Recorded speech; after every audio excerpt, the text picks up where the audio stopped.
electronics was different because you could actually hook a few wires together, build a few things, afford to buy a few parts down at Sunnyvale Electronics and wire them together and make little tone makers that did strange things. So it was a great growing up experience.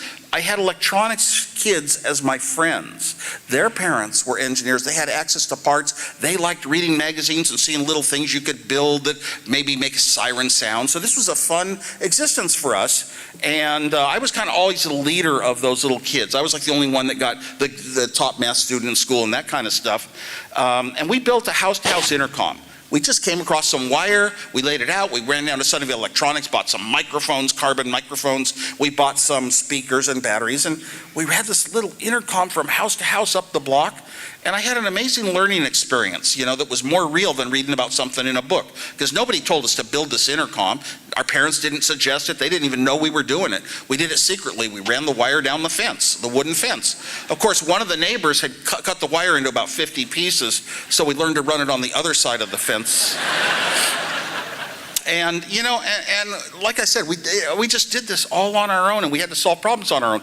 One time I was gonna actually use my Morse code key to try to talk to a guy far up the block, and I heard him in my speaker where I was gonna hear da da da da da da da.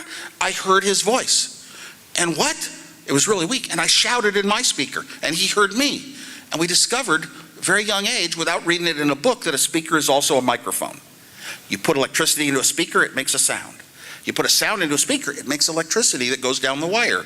Wow, that's something that's so solid a way to learn things. When you learn them on your own, or you have a personal reason, some personal involvement in it. When something matters to you, and it's not just getting a grade, it's not just getting a salary, it's not getting a stock option or an award or a title in a company, those are the things that push you the hardest and have the most meaning in your life, and you have emotional memories that come from them.